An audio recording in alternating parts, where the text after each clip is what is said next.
Welcome to Hidden Gems podcast with me, Natasha Parker. I am so excited because one of my good friends is here today sitting with me.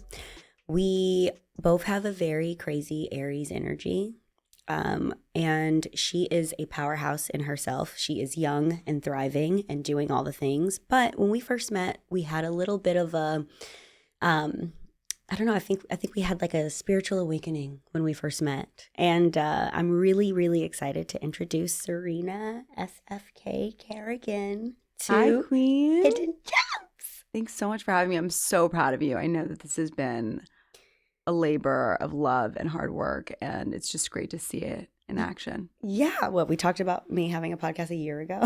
Literally. Yeah. But, these things take time. Yeah, it takes time. Do it right. Do it how you need to. Blah, blah, blah. All the good stuff. So I'm so happy that you're here. Likewise. So this episode, there's obviously so many things that I could talk to Serena about. But our personal relationship, and I think, the premise of this podcast is all about giving people little anecdotes to take into their real life that they can, hopefully help this life of ours, because we all need help in some way, right? Yeah. So we're going to be talking about owning femininity, the differences between masculine and feminine energy, and the doer versus the thinker. The doer, the thinker. If that gave you guys any heads up. So let's get into it. Do you remember how we met? I was thinking about it as you were introing me. I don't. I do. Was it at my birthday party? It was at your birthday party. Yes. So shout out to Shannon Ford. We had a dinner, and then she was like, oh, I have this birthday party to come to. You should come with me. I don't have a +1, but you'll be fine. This is the theme. Tells me the night of. I'm like, oh, there's a theme. Oh, I have to wear things. Mm-hmm. There's a picture we'll post on socials that you can see of us that night. It was so much fun. And I'm like, who is this girl with this whole party, she had her face on different things. So you'd never heard of me before that party? No. No. I have. Like, what do you mean? Who is this girl? No. I have. And I'm going to get there. We had a mutual friend. Yeah. We had a mutual friend. But I mean, who is this girl who has her face all over this party? Right. It's like, some people, they're like, hey, come to my birthday party. It's a bar. It's, this dark cave where everyone's getting wasted and everyone's getting drunk to death. No, she had tarot cards. She had glitter. She had the outfit drinks, change, the penis cake. The penis cake, outfit change. The DJ was on point. I mean, it was such a fun party, but it also was, how do I say? It was such a fun party, but it was also so curated. Yeah. If that makes sense. It's an event. Yeah, it was an event. Exactly. It's my personality for a full last month. Exactly. So that's what I mean by who is this girl. But the first time I ever heard of Serena, she was watching The Bachelor with Joey Zausing, who we love. And she was just talking shit. You were talking so much shit about everyone. It was actually the Women Tell All. And I did not go to the Women Tell All for reasons we'll talk about later on the podcast. But you were like, I understand why Natasha did not go to this shit. This is awful. You were like, what? Do you remember that? Not at all. But I've always had a really love-hate relationship with The Bachelor, I will say. I've always had I've watched it for many years, and I find it very entertaining, but I have a lot of issues with it as just a concept too, right? Women pining after one man, What about Bachelorette? But we love The Bachelorette. But yeah. But then you have to watch all these guys, I don't know. So whatever. But that's really funny. Yeah. So he tagged you, and then I go to your page because I'm like, this girl is hilarious. I go to your page. So funny that I was talking so much shit. Yeah, but then I go to your page, and I'm like, this girl is going on dates. Oh yeah. Well, I kind of created my own Bachelorette, right, in my living room. Let's fucking date. So yeah. How did you start that, and why did you start Let's Fucking Date? I think that, when the pandemic happened, we obviously all were very anxious, scared. We had no idea what the world was going to be. And I remember my roommate who I was living with in the Lower East Side at the time, she left to Connecticut with her boyfriend. Everyone was leaving, and everyone was leaving with their significant other. And I was like, the fuck? And I was like, what? How are singles supposed to, what are they supposed to do? If you're still stuck where you're living, how are you supposed to navigate this new world? And why is it that I felt like more than ever I wanted a significant other, right? And it made sense because we, we're isolated, we're alone, we're in quarantine. Exactly. But I just had quit my job like 2 weeks before that. Which was? I was a producer at Refinery 29 for 3.5 years on like social content across the board. So like I quit my job to start my empire. Next thing I know, it's like I'm in my apartment, completely jobless, single, horny, sad, anxious, like all fucking shit. And I was just like, okay. I remember I got on the phone with my psychiatrist and he was like, you have 2 options. You can either just like hang around, wait for this to end, or just like dive in and like figure it out. Right. And thinker, not a doer. Like, sorry, I'm a doer, not so much a thinker. And I think, but I definitely sometimes am impulsive. That's the Aries in me for sure. Where like, I was like, okay, let's fucking get after it. Because I realized I was like, we didn't know how long the pandemic was going to last. Like, this is my moment. And I was going to seize that fucking opportunity. And so I started going live because that was something that, you know, and I talked to Natasha about this a lot, about like when you're starting a creative project or anything new, try to do it to make it the most easy you can for yourself. Yep. So it's not as intimidating because you're just going to constantly learn, evolve, etc. That's a gem. That's a gem. I came from Refinery 29 where I headed up like Facebook Live, a lot of live content. I love the idea because I'm a doer, thinking of a concept, next day we make it. So that's when I started going live on Instagram every day. And then I started talking about my love life. And then someone said, should you go on a live date? And it really just spun from there. Wow. But my audience was always like my community was always involved with that. Mm-hmm. And it's so interesting. I feel like I was so much more fearless on the internet during the pandemic. Like we all kind of were. Oh, yeah. Because it wasn't as like volatile of a place. Oh, yeah. Like I could never go live every single day or week dating a guy on Instagram Live anymore. Like I don't think you could do that. And people always are like, bring the show back. I mean, now I'm not even single, but yeah, they would keep saying that. I'm like, that was such a like specific place and time. Yes. That existed. And it was so fun. I did 3 seasons of the show. I sold it to sponsors for 6-figure deals. Like I bought a whole, you know, boatload of episodes for a month. And I did 50 men in 2020. Wow.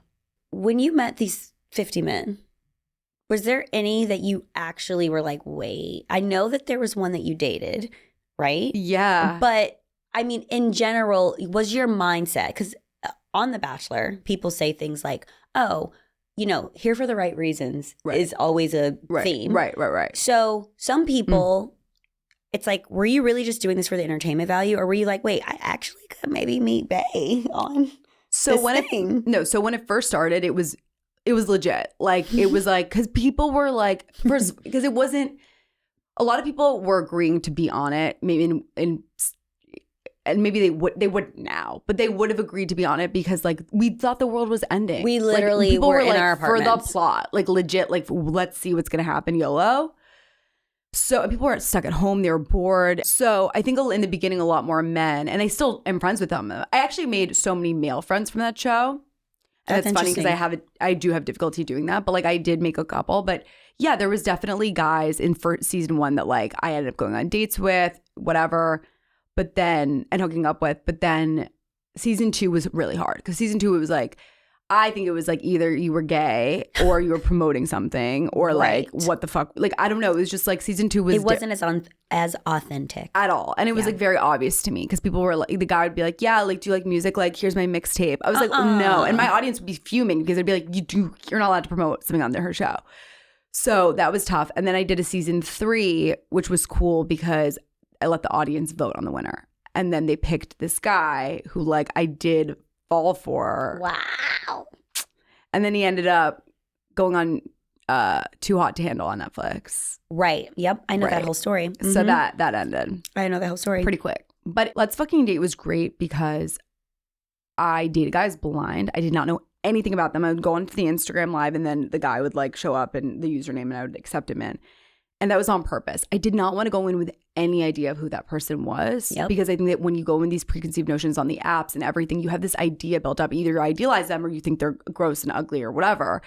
And it was really important that I didn't have any opinion and I just had it straight on. And I think that really was like such an amazing thing. And I really try to apply that in my actual dating life, like to not be so judgmental and also to go on a lot of dates because it's practice, which is very much the Natasha Barker ethos. It's all practice. I always say that. And I think that we talked about this a lot. And I will say I love the name of your podcast, Hidden Gem, because to me, you were kind of like my hidden gem. You were someone that I had known, you know, obviously for a long time. But when we became friends, it was like you taught me so much about myself, like beyond like this podcast. You were meant to do this. Like you're listening, you're at the right place because you really changed my whole date. I was the queen of dating like whatever, dating expert, LOL, that people would call me up. But I was like, I don't know what the fuck I'm doing. And I feel like you really helped me figure it out and like confront the things that I was hiding from myself. So getting into that, Serena and I, we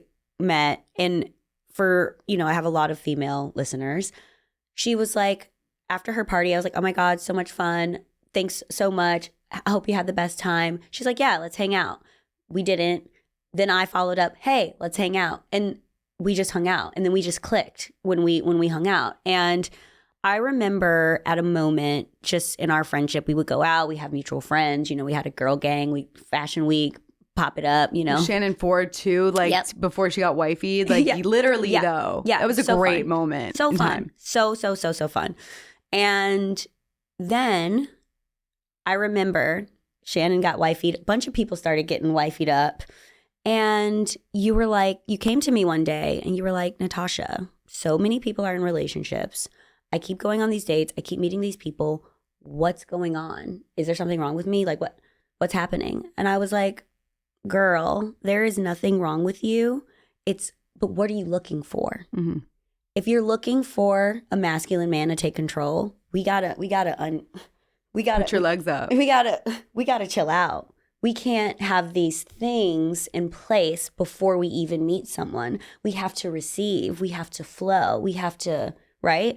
So in that moment when we met and we started talking about that, did you think I was crazy? Did you think, oh, wait, maybe she's right? Like, what did you think when you first started your feminine journey? Let me set it up for the viewers here. Please let me set it up for you.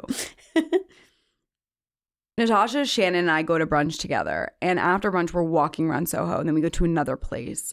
And there was these cute guys at the bar. And Natasha showed me exactly what you do when that happens, which I didn't know. Because I'm literally like this. Mm-hmm. I have my hands like, what is it called? Arms crossed, like SFK, probably resting bitch face, who knows? Mm-hmm. But like, just like was not giving any kind of energy to receive. It was almost like, if you have your hands crossed, it's like you're protecting yourself. Like it's basically saying no.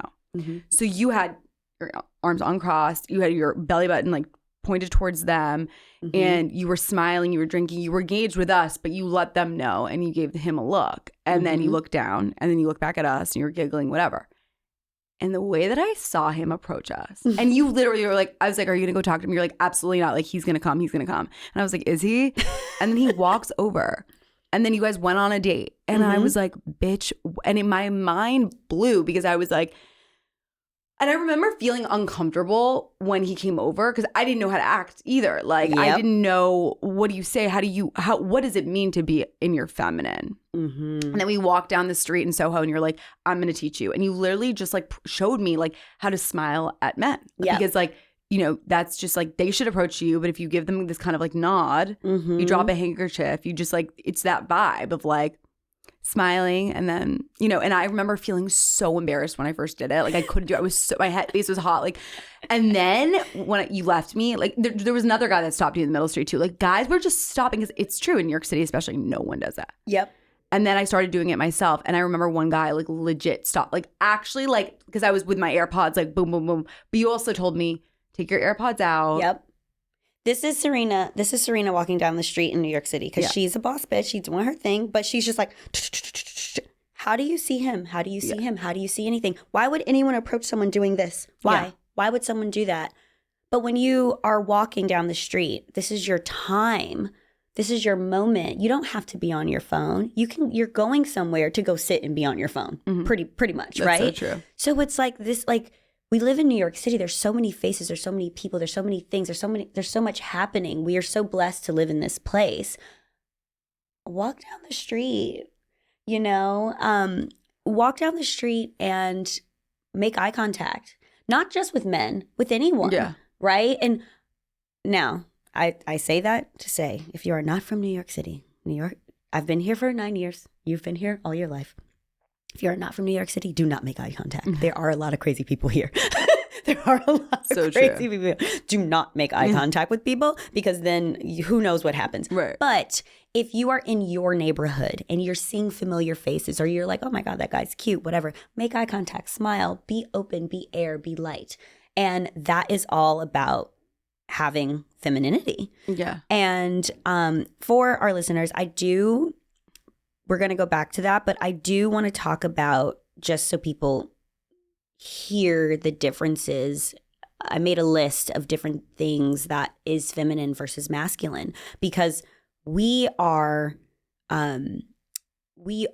human and we get 23 chromosomes from our mom, 23 from our dad, and we can operate in any way that we want. There's nothing wrong with operating in your masculine. There's nothing wrong with operating in your feminine. If you're a man, woman, he, she, they, doesn't matter.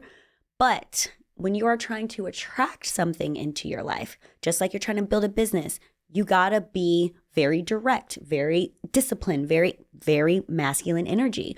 When you're trying to attract a masculine man in your life, it's not, that doesn't apply. That was very confusing to me. It's two parallels. It's a magnet. It's two parallels. That's very confusing because I think that women, like especially women, are trying to now more than ever, and succeeding at it, might I say, like make a room for themselves at the table, especially women of color. So it's like we have to turn on that masculine energy. We have to be that bitch in the boardroom. And then, because also what I like about it and what I like about my job and doing things is because I like control. Like I like that element where I can control the outcome.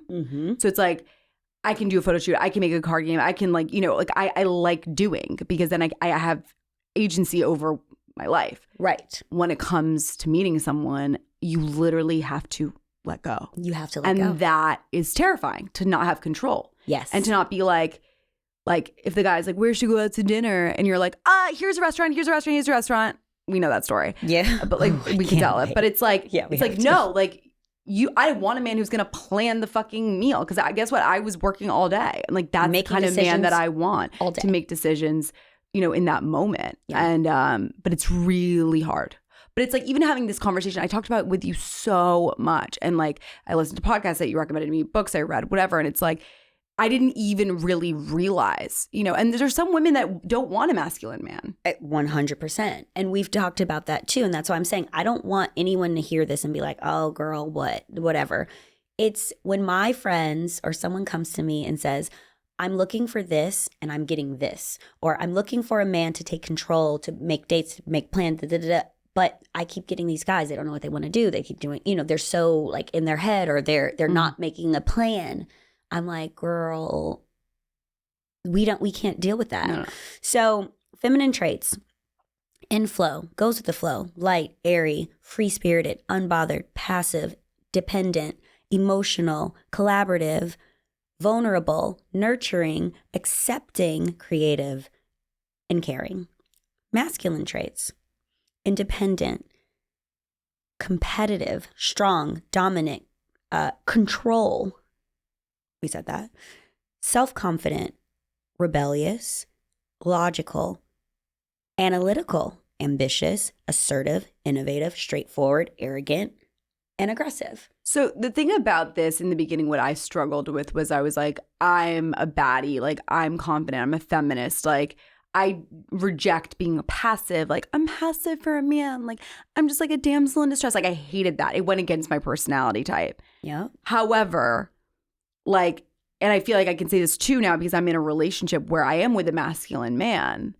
And it's like, I'm that bitch all day. It's nice to just like, when you're in your home and you're in your personal life, to relax and to like let someone take care of you. And that's not being feminist, because it's almost like, because I could take care of myself financially, right, which is a very feminist thing, then I'm fine. I'm looking for a partner not to take care of me financially, but to take care of me emotionally. And that is okay, right? That's a luxury that like everyone is entitled to. You want someone to hold your heart. Totally. You want someone to lead the house. Totally. You want someone you want to understand their vision, and follow that. I know my dad is very, very much a masculine man. My brothers are. When my dad says, hey, we got to go here. When I was growing up, we went there. Yeah, same. But it was because my mom had power enough in herself to choose a partner that she trusted his vision. That's what it is. That is powerful. Totally. And people thinking that, oh, you know, it's this whole, I can't do anything. That's not the case. It's just you're surrendering. You're letting go. And in a great way, but that's a positive thing. You can't do that with everyone, obviously, because some people are going to try to bamboozle you, treat you a certain type of way, and then you pull back, obviously. Right? And it's like, it's a thing too where like women are natural born nurturers. So to have someone nurture you, that's like, they feel it's like taking care of you. That's like a very comforting thing. And like, I don't know, I remember when I was dating guys, like they wouldn't pick a restaurant. They're like, can you please story? Tell the story about the restaurant? But see, this happened, and I was like, I knew. Natasha's voice was in my head. But basically, I was dating a guy. It was our second date or third date, and he was like, "Do you want to go out to dinner?" He texted me that Friday. Being like, "Want to go out to dinner?" I was like, "Sure." And he was like, and this is the thing, like I think, and you taught me this too, it's like enthusiasm. Like they want enthusiasm. If they're going to ask you out, that takes like balls, that takes like courage. So always like, and I did that, you know, with my current boyfriend. Like I was like, I'd love to. Yes, absolutely. Before I met you, I was very short. I was like, yeah, whatever. Okay. Like trying to play it off like I didn't care. That's not it. That's like the opposite of being in your feminine. Right. So I remember texting me being like, I don't know where, I can't find any restaurants on Razzie. And I was like, we're literally in New York City on a Friday night. Like you're kidding. And I was like, oh, I see this restaurant. And he was like, okay, like, will you book it? I was like, sure. You know, and like, no, but like I did. Yep. And then we go. And then he's like, he was like, what do you want to eat? And I was like, I really don't want to choose. Like, it just gave me anxiety about choosing food, especially if I know I'm not paying, because let's fucking be real, I'm not. So I was just like, you pick. Like, I eat everything. And he literally, like, I could see the sweat dripping down his face. We were also at an Italian restaurant. Like, he could fucking handle it.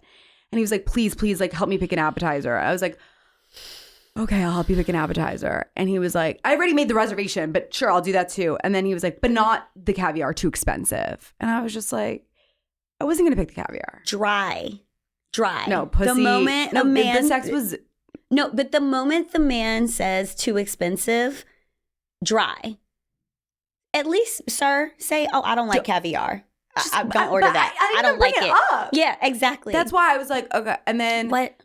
And then at the end of the meal, he was like, this was great, but had I known that you were going to bring me to pick the most expensive restaurant in New York... Okay, it was St. Theo's. It's not that fucking expensive. I mean, it's definitely like, it's New York. It's a nice restaurant, but it's not. And I remember telling Natasha that, and she's like, you deserve a man who's going to bring you the most expensive restaurant in New York, who's picking it himself. He's not going to, like, the fact that he was making me feel guilt. And I go, are you serious? Like, you could have picked this restaurant. Like, you saw that, you told me to book it. Fuming. And this I fucked him anyway, but it was bad, so.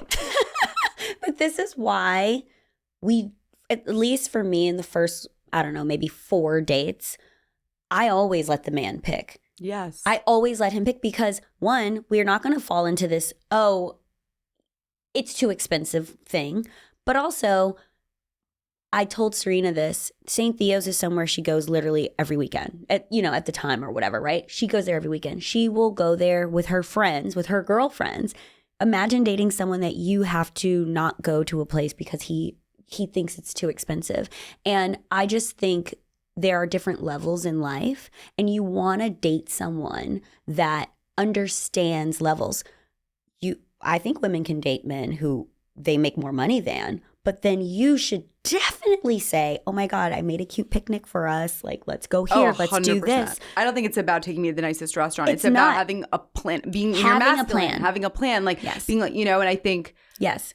Yeah, exactly. And if it's happening that early, for think about what it's going to be like when you are picking a school for your kid, or like picking presents for a family. It shows you a lot about also the way they talk about money. I thought was pretty crass. Yes. Like swallow it and don't ask me out again. But to say it after the meal that we enjoyed, yes, huge fucking red flag. And I remember I'm going to say this. Yeah. We slept together. I didn't know how to deal with the situation because, like, whatever. We had slept with each other before that date. But then afterwards, like, I was like, well, I mean, I might as well get an orgasm out of this. I didn't. And then I remember the next day he ended it with me. Oh, yeah. And I was kind of like, are you literally fucking kidding me? Like, you ended it with me? And it was really sweet what he said, but I was like, of course he ended it with me. There was no, and it's like what you said, it's like there was no way he was going to feel, and it has nothing to do with the money. No. It has nothing to do with that. Because he didn't even have the chutzpah or the masculinity to be like, we're going here. And if he said John's Pizza on Bleecker Street or whatever, Bleecker Street Pizza, like I would have been like, great. Like it doesn't matter about, it's about just like the control, like taking control of the situation. That's what you want, you know? And I remember you calling me after he broke it off or whatever. And I said to you, Serena, I know you're like, oh my God, like the ego. Like the ego hurt. I felt slapped in the face. Now I'm like, LOL, but yeah. But I said, Serena, you really gonna date a man who can't even take you to St. Theo's? No. And then she was like, you're right. No. No, you're not. No, you are not. You are a New York girly. The ordering, like the way he like made me, like it was just all of it was just like. So I'm gonna tell you guys what Natasha would have did if I was on. This is a good one. Being in my feminine, a guy's like, I can't pick a place. Oh well, I eat everything, as she said. I said that. Yep, that's what she said. I definitely don't eat everything, so I give him a list. I'm like, I'm asking, you know, but. I eat everything. Oh, well, I can't find a thing on Resi. Oh, okay. Well, I can't either. So let me know when you find. Or like there's another, like be like, yeah. Yeah, it was like, let me know when you do. If not, let me know when you do. See you another night. Yeah. No problem. Yeah. And that's it. And then the male ego goes, wait. Because if you, like, again, my hands are tied. You have to do this. Once I found out my feminine in this situation, nothing gets me out of it. I have guys message me, hey, what are you up to? Hey, what are you up to? I tell them exactly what I'm up to. Oh, I'm hanging with my friend. We're doing a podcast. What's up? I'm not telling them, oh, I'm free on Friday night. Come hang out with me. See, that part of that is because, and I will say this, it's like that I used to do that. Being like, well, I have to go without him tonight because my week is busy. And then Yes. Like, when it's the right person, that anxiety doesn't exist. It doesn't. And two, it's like if he wants to date you, he's gonna motherfucking make it work. And this happened in my relationship. Like we met, we went on his podcast, and then he took me out to sushi, omakase. First, he picked everything. Everything was just so like he took control. And then I remember like he was going on a trip where I was, and like there wasn't really. You would have been so proud of me. I'm not sure if I even told you this. But basically, we went on a date on a Tuesday, and it was great. We kissed. He drove me home. And then First date. But it was our second date because I went on his podcast. But yes, it was our first official date. He brought me to Omakase uptown. Like, everything was great. And then drove me home. We kissed. I went in. And then he was like, I want to see you again next day. And I was like, but he was like, but I'm leaving on a trip where I was. And I was just like, I have an event. I have an event on Thursday. And if you want to do something after. But like, you know, but it's going to be later. The old me would have moved that fucking event. I would have been like, fuck the event. I'm going to go on a date with him because then if he's going to go on the trip, like control. Also moving my schedule around for him. That's not feminine. No. So I was just like, this is when I'm available. Love to see you. This is when I'm free. I went to the event looking fine as fuck. I remember this because I was dating a guy before him that didn't plan anything. And so like, I was like, well, how is it? I was like, it's late. The time was kind of unclear. So I was like, is he going to book a reservation if he doesn't know? So he was just like, let me know when you're wrapping up. And I was like, yeah, like I'm ready. I walk outside of the venue. He's standing outside of his car, like waiting for me, opens the door. And he's just like, I was like, where are we going to go? Like, what do you think? And he's like, oh, we have a reservation, Temple Bar, the most perfect booth table, everything. And I was like, this is what she deserves. Right? Yeah. This is what she deserves. Yeah. We like and this. And I'm like, bro, but also bare minimum deserve. Like, think about it. All he did was pick me up in his car, drive me, have a plan and a table. But oh my God. But that's you have to ask yourself. Anyone who's listening right now, you have to ask yourself who you're dating, what you're like, where's the bar for you? Because mine was on the fucking floor. But also, he was a man in his masculine, and you were a woman. Totally. In her feminine. I wasn't like, so where are we go? Like, I just was just like I didn't control. I was like, he's going to figure it out. And if he doesn't, it's going to tell me the type of man he is. Yeah, exactly. Also, back to like what we were saying, I remember when I was like, when he did the whole Resi thing and didn't know what restaurant, this is not my boyfriend, this is the guy before. Yeah. You were like, you're not his mom. Mm-hmm. And I was like, that was something else that you kind of like brought up. Like, you're not his mama. Mm-hmm. Like, he needs to figure it the fuck out, you know? Or don't date me. Or don't date me. Or don't date me. Yeah. Right. And I will say that, you know, as far as standards and things like that, I don't want people to feel, because at one point I felt like, oh my God, now that I'm in my feminine, I can't date anyone because there's so many men who can't make a plan, who can't this, who can't that, who can't do these things, right? But they exist. They exist, but also we as women, and we're natural nurturers, right? We're naturally that way. Men are natural protectors. It's natural. It is natural. It is. They are natural doers, I believe, right? So when you get in this situation with Felix, that's her boyfriend for anyone listening. Living under a rock. No, yeah. I'm just kidding. When you meet him and you go on this date and he plans this thing, how did it make you feel? Also, I know that you were disarmed. Like, you didn't have this angst or this anxiety with him. No anxiety. So how did you feel when after this date you go to Temple Bar, whatever? What was the vibes? So the first date, like, was dinner. He drove me home. We kissed in his car. Then the second date, I had drank a lot at the event. I didn't really eat at Temple Bar, so I was drinking. And I kind of like we were making out passionately at Temple Bar. Someone actually saw me. He was like, damn, like, you were like, and he couldn't believe it. He was like, it was meant to be. Like, he's my person. So, and then I remember I brought him back to my apartment building and I was in the hallway and we were passionately making out. Like, it was like fucking sexy. Apparently I was like grinding up on him and shit. I never even said this before. But I was like, you're not coming inside. And then I got in and I was like, good night, close the door, boom. Like, such a fucking baddie. But I'd been preparing for this because I was like, it wasn't the time. I just met him. It was our second date. Like, and he was doing everything right. He was doing everything. It was just like, it was sexy. It was hot. If you bring them inside, I knew game over. The fact that I even brought him upstairs was like a risky move. Yeah. But I love that even though I was very drunk and like I would never recommend getting as drunk as I did. I don't really know what happened there, but you know, shit happens. He was shocked, by the way, that I didn't remember a lot of the date. Like, shocked, like kind of hurt, but like, I'm like, not personal. Yeah.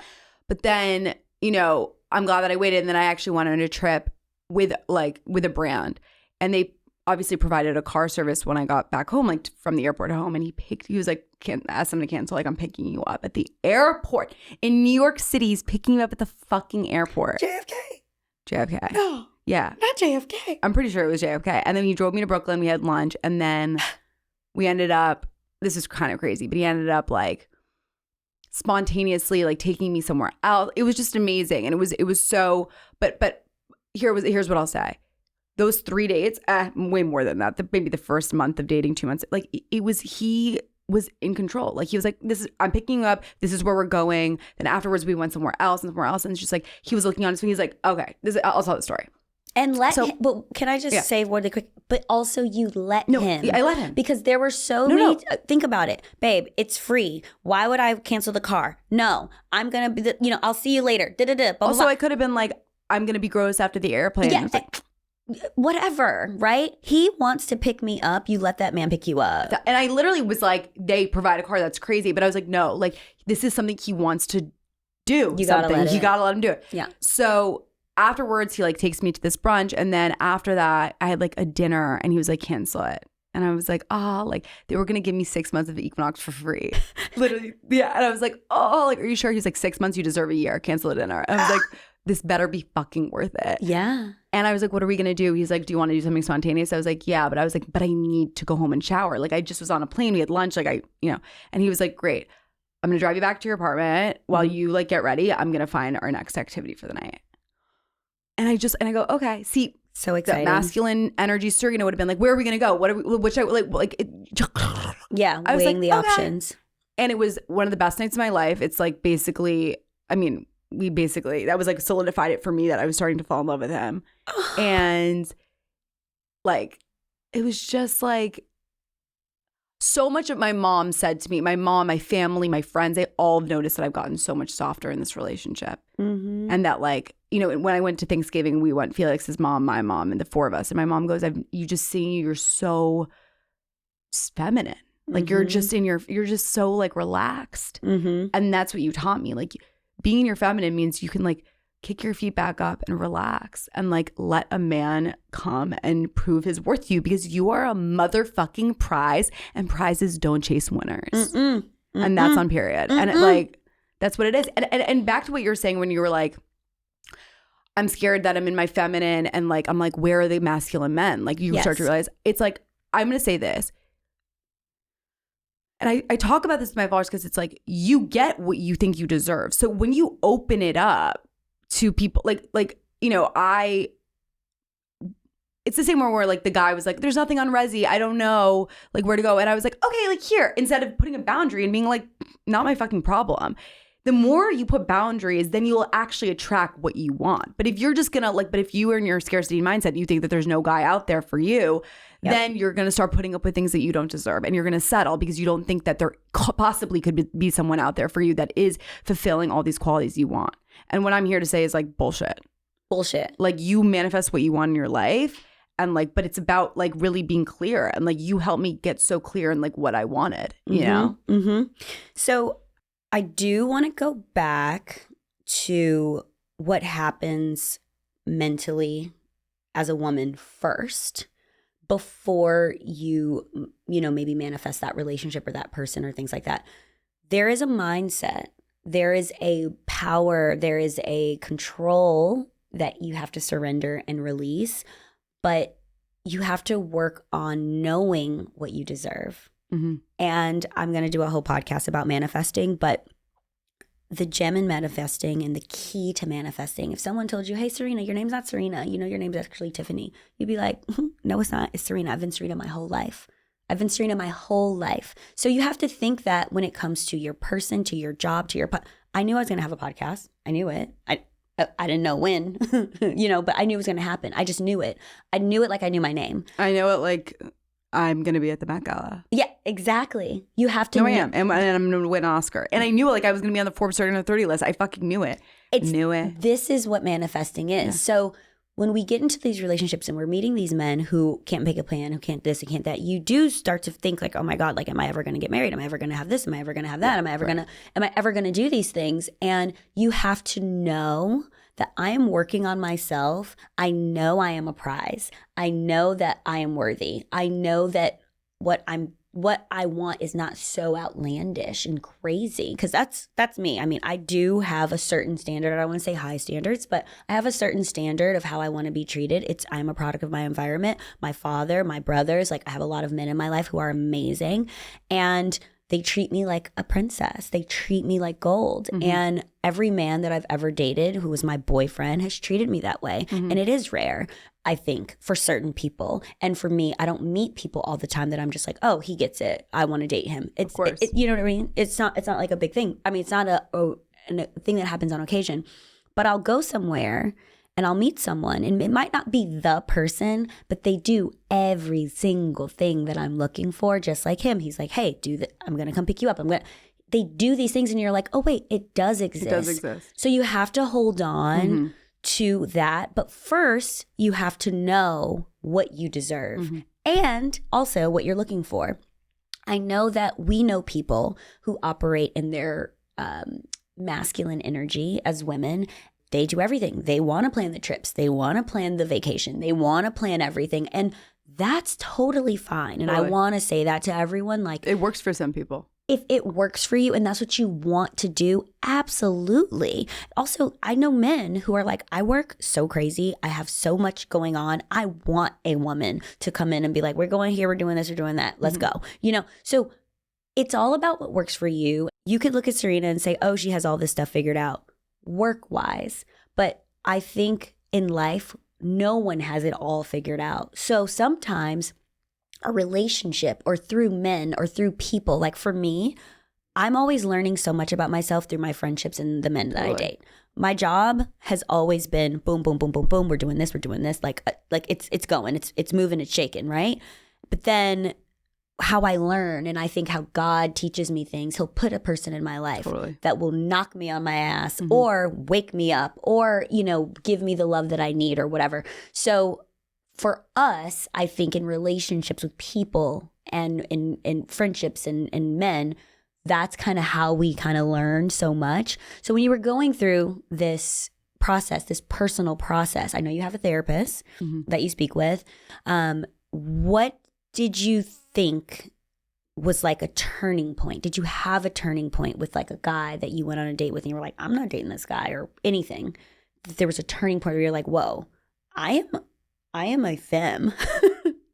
It's interesting. Like the guy that I dated right before Felix was like a mess. It was a mess. Like he did never have a plan. It was like, he was like, what should we do? I was picking the spot, but I knew, but I didn't think he was going to be my boyfriend. But I saw all of the glaring things that he was doing wrong. But I think he was put in my life on purpose because he said, you have such a hard shell, but you're so gushy on the inside. And then when I saw Felix, I immediately took down the shell because I didn't expect anything, and it was like kind of caught me off guard, but also because like I that really resonated with me. And I think that, to your point, it's like you said to me, practice, practice, practice. And then I made a TikTok the other day. It was like, it's either practice or the plot. Like you just like, or it's your person. Great. But it's like, great. Everyone does teach you something, like you said. Not just relationships, but dates themselves. And like this guy, like he taught me about what I didn't like, right? But he also called me out on something. And I think I actually put a wall up with him because I felt that he was toxic and weird. And I did that as a self-protecting thing. And he saw that and he called me out on it. But weirdly enough, he helped me open up with the guy that I didn't feel that way towards. Because like once I realized, oh, I'm putting up a wall, and I'm sure so many people do this on dates. Like you put up a wall because you're so afraid of getting hurt. But then that person's only seeing the wall and they're like, what's up?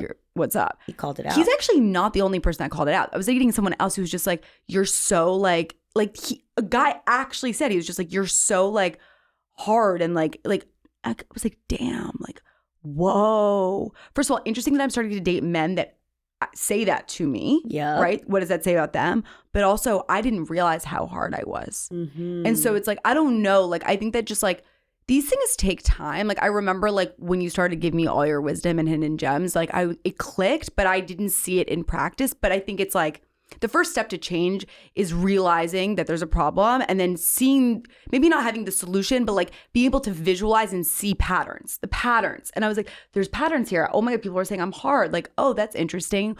Maybe next time with a guy, I shouldn't be so hard.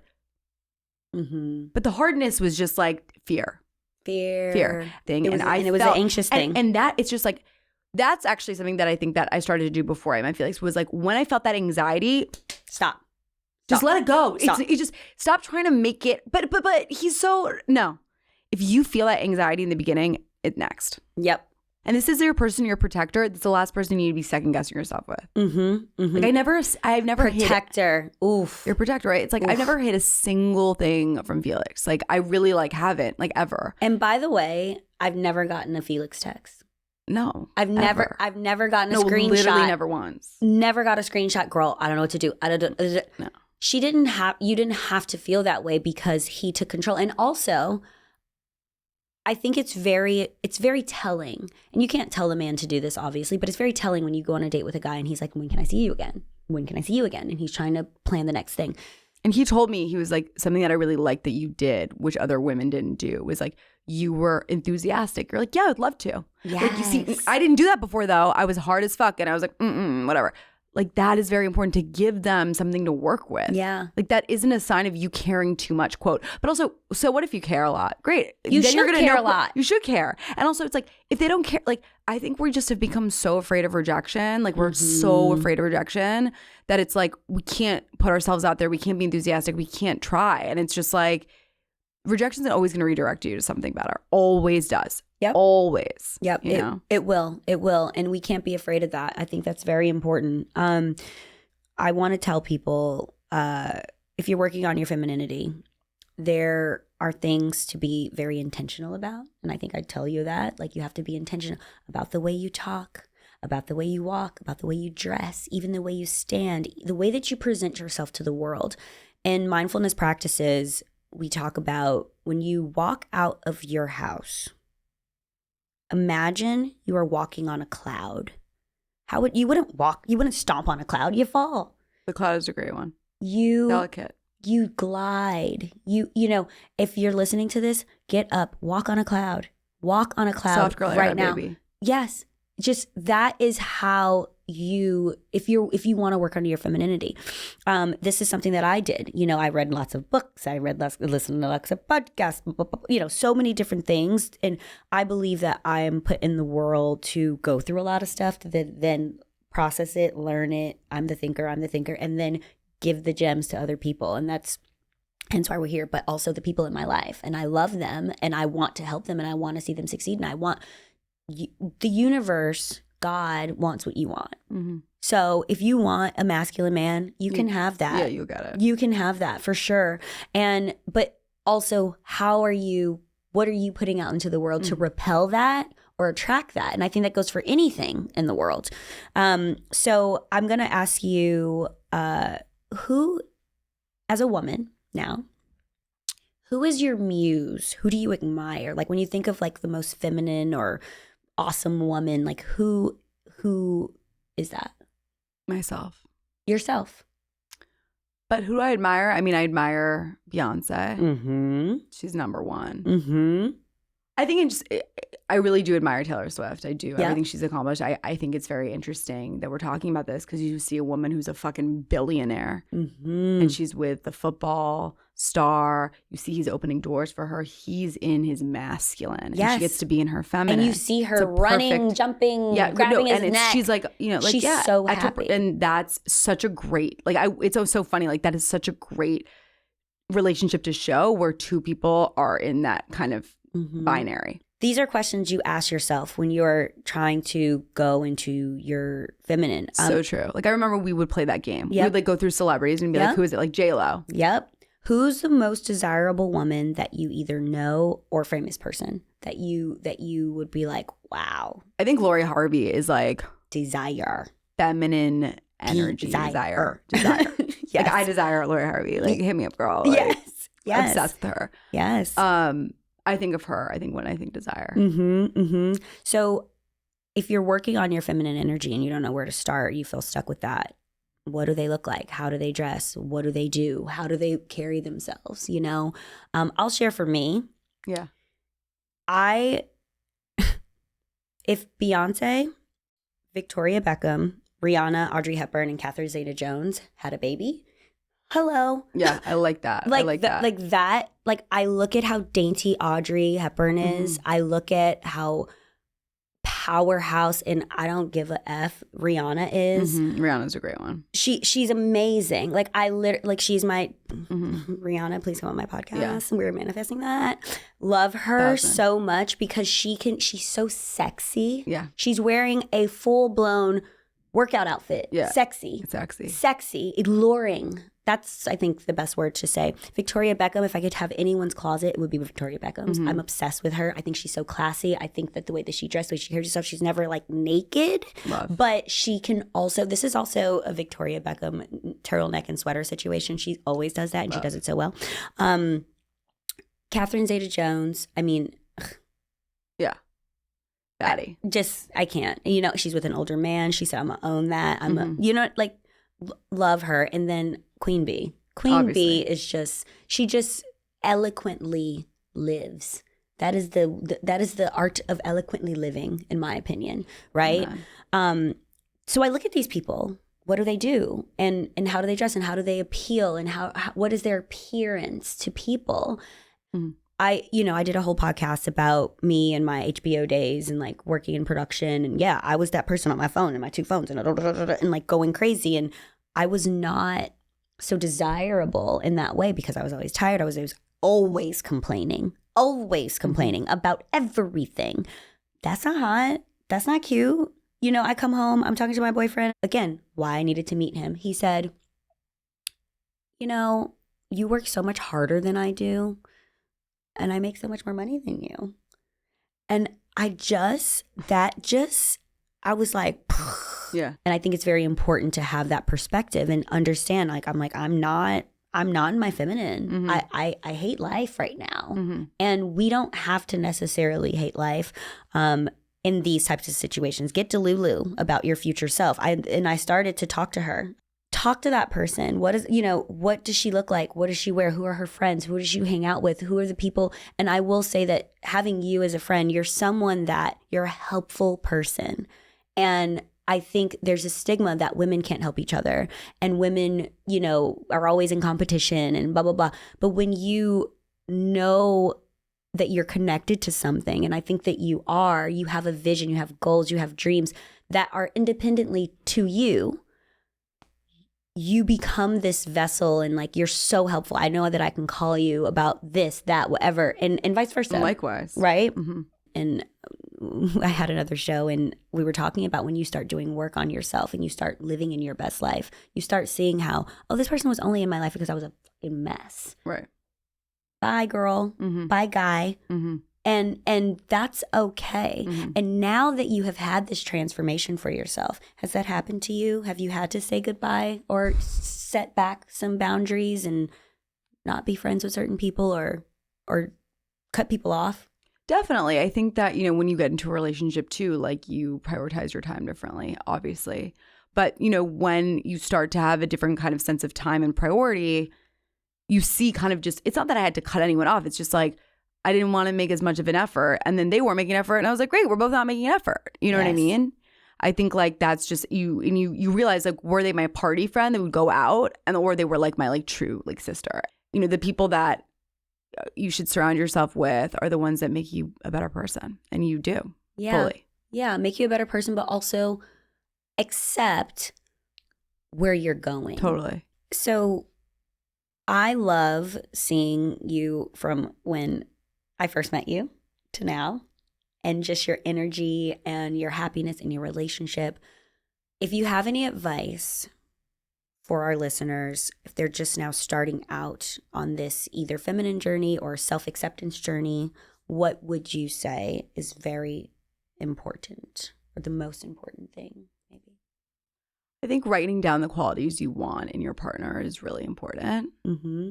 And also something that you help me to think about a lot is just like focus on what you feel. Like literally like how you feel, that emotion that comes up is telling you a lot about a situation, right? Like your body is speaking loudly and it's communicating that then to your brain. So I think like situations that you're feeling anxious, walk away. Like I think you have to, something that helped me, it's so easy to fall into the trap of the scarcity mindset of like there are no good men left. Like it's so easy. And that is a very pervasive thing that has been, my mom, when she moved here from Argentina, she said it, that was like, everyone said that in New York, no good men left in New York. And it's done by the patriarchy to scare us and to marry the first guy and settle. Like, don't do that. I think it's like what you said, visualizing, deciding the way that, and I remember you said to me, you're like, the way I know my name is Natasha is the same way I know I'm going to be with a masculine man and I'm going to have a podcast. And I was like, I love that. Like you have to, and I know people are like, well, I don't believe that. Well, you have to. You have to force yourself to believe it. And like, eventually. Drink the Kool-Aid, girl. Just eventually, like, you know, it'll happen for you. Yeah. But like, I think it's like I was always very vocal about what I wanted. Yep. So it's like having the courage to be like, this is what I want. Yes. You know? Yes. And letting go of control. I mean, that's very hard. It is very hard. I want to get into something that I love that I think people also can help cultivate their sense of self and also friendship, community, and relationships. Your card game. Let's fucking go. This is your latest card game. Let's fucking go. What made you do? Tell everyone what all three of them are, and then about. I have Let's Fucking Date, which was created from when I did the live dating show. Then Let's Fucking Fuck, an X-rated version. Then Let's Fucking Play, more masturbation, self-love, pleasure version. And then, you know, I went on a lot of podcasts, and including my current boyfriends, and when he pulled out the questions from the other games, like it was like about fucking or romance, or like it was just like not appropriate. And I was like, damn, like that was like what sparked it. But I also was like, we need to connect. We all want to connect. We don't want the like pressure of it necessarily being romantic. So I wanted to create a game where like it would break the ice. You could play with anyone, but it's still in like the SFK universe. It still feels like cheeky and fun. Yeah. It's my favorite deck. It's like so good. I literally bring it everywhere because I'm like, oh my God, some of these dinners we get. I brought it to that dinner that we went to the other night. And it was like a hit because like it's just an easy way to like to let people in. To let people in. Yeah, I love this. And I mean, the branding. So chic. So good. So good. So I want to do your game with you right now. Let's do it. Pick a card. Pick a chord. What's worse, packing or unpacking? I feel like I know the answer for you. What? And we're so close. Well, I don't know how much you like unpacking. Do you like unpacking? I hate it. Yeah, I know. I still have a suitcase probably at home right now. I hate unpacking. I know you hate unpacking. I hate unpacking. Yeah. I hate it. But I like unpacking people. Oh, really? Yeah. That's right. That's Let's right. unpack That's the right. situation. That's so fair. That's so fair. But that luggage? Fuck that luggage. Okay, what about you? Packing, because then it's just like, how many things do I need? Do I have enough? Like, that's the anxiety that I get. It's like unpacking. I'm just like, it's fine. See, for me, throw it all in the laundry. You're good. See, for me, I'm like, just throw it in the bag. Like, Yeah. I literally don't. No. I literally don't care. As long as my makeup is there, like, and like my lotions and my face stuff, like that's the first thing that I pack. I'm like, let me get all that together. The clothes, I don't care. Okay, there you go. I wear these clothes. These clothes don't wear me. Exactly. What? With a face card like that, it never declines, baby. Yes. Okay. So I love this deck so much because it's like I can just do this with you just keep it in the studio. Yeah. I actually am. But then that means I need another one for my house. Okay. I got you. We can figure that out. Okay, great. And for all of our listeners, if you have any questions or thoughts about the lots of things that we talked about with feminine and masculine energy, it will be a theme that I talk about all the time because I believe in it so much. And I believe in manifestation and cultivating your whole universe, how you want it. God wants what you want. Remember that. Amen. So if you guys are listening, you guys have questions, please message me, all that good stuff. And I want to thank you, Serena. Love you. SFK So proud of you. Crushed it. For coming to my podcast. What a great, we manifested this. I want to thank you for all of your support and you just being like, girl, do it. We need your wisdom. Go. Yeah. And my main gem, I mean, there's lots of gems in this episode, but the main gem that Serena said early on in the episode, make it easy. Yeah. And that's with dating too. Make it easy. It should feel easy. Feel it in your body. If it feels off, it probably is. It should feel easy. Make it easy. Yep. Make it, because then you can build and it can get harder and you can get better at whatever you're doing. Yes. But start easy. Yes. So thank you, Serena, for coming here. Thank you, my queen. And we're excited to share all these gems with everyone. Love it. And we want you to go through this complicated thing called life a little easier, a little better. I hope this episode helped. You guys can find more gems on my show, on YouTube, on Instagram, on TikTok at Gems with Natasha. And if you like this episode, please subscribe. Send it to everyone. Send it to your fam, everybody. And hit the subscribe button.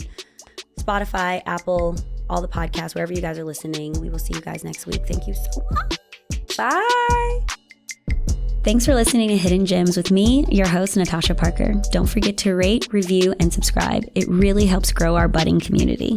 Follow me on IG at Natasha Parker and the show at Gems with Natasha. Hidden Gems with Natasha Parker is produced by Gotham Production Studios.